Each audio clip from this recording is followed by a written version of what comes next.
Okay, so this morning I ran across this in my Apple News. It's the review of the Fender Ventera 260s Precision Bass, and it looks amazing. You can see here, it's the sunburst with the little red sparkly pick guard. That reminds me of being in my grandmother's church. She had these old organ, and some of the knobs on it had that style of pattern on it. I'll never forget that. Random fact, would have thought.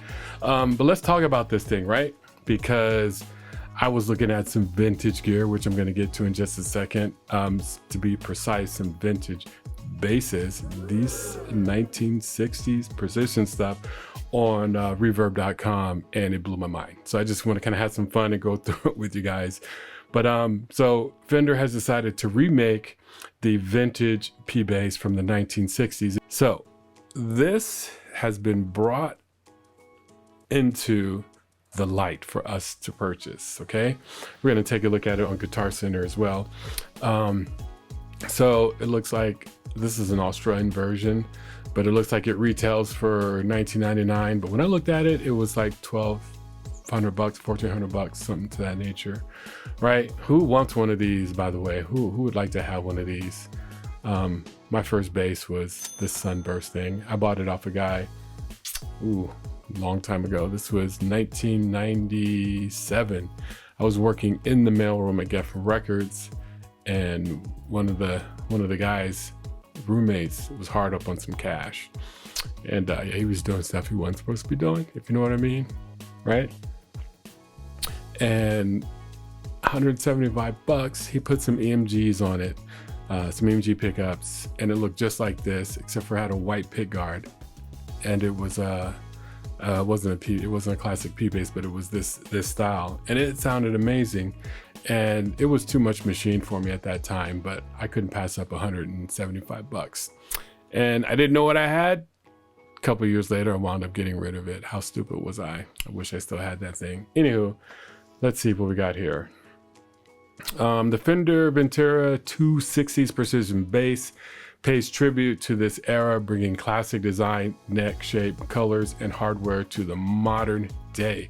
The Fender Ventera 260 Precision Bass is available in 3 colors, burst and Olympic white, both models sporting a tortoiseshell pickguard. That's what that's called, tortoiseshell pickguard.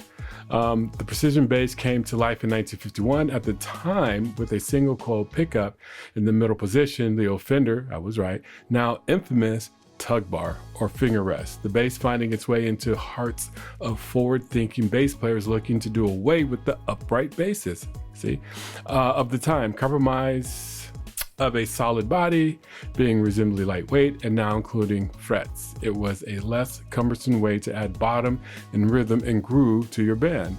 The late 50s and early 60s saw the Precision, now colloquially known as the P-Bass.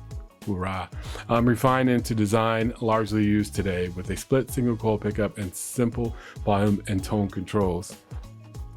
I don't have my wannabe P-Bass in here, it's in the other room. But I just like the simple design of a P-Bass actually.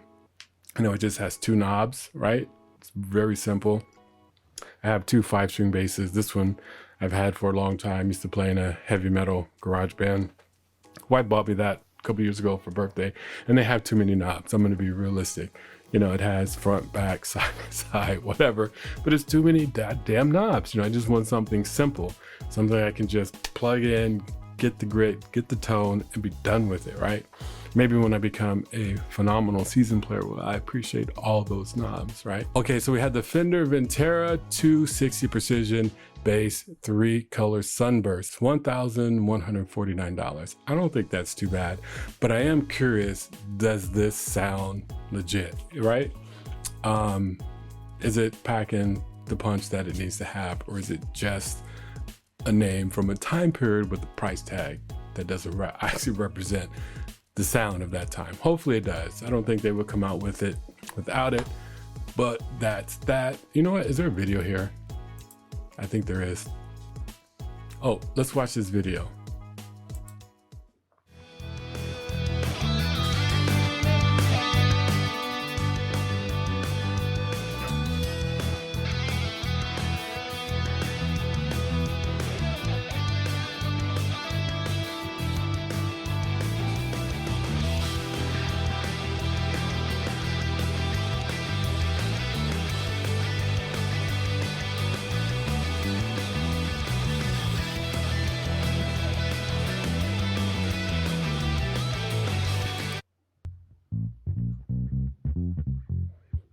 There you go.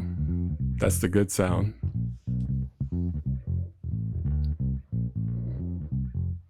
When the precision bass first hit the scene in 1951, it was a revelation for bassists who now had a portable, precise instrument that could be amplified to keep up with the rest of the band. The Ventera 2 50s precision bass shows off key features from the first decade of the world's first. Okay, those are a couple of other basses.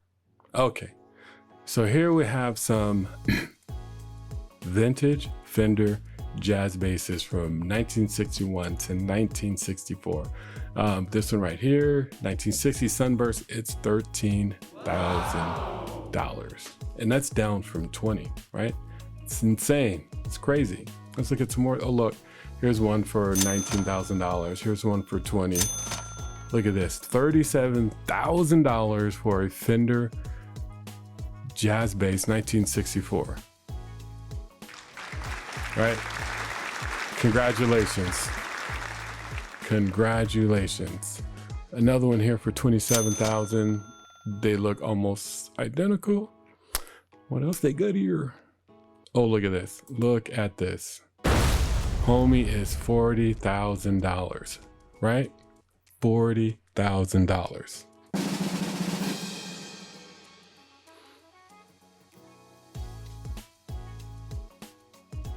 Why? What is this? That's 1 year's salary actually. Who's gonna pay $40,000 for this bass guitar? Not unless it can bring back James Jamerson with it or some of his DNA. It ain't worth it in my opinion, but that is the market. Anywho, I'm gonna let y'all go. I'm gonna get out of here. Please don't forget to hit that like button and subscribe if you like this content. It helps me grow because I'm trying to get to be over 1,000 subscribers as soon as I can. All right, that's it. I'll catch y'all on the next one. Peace out.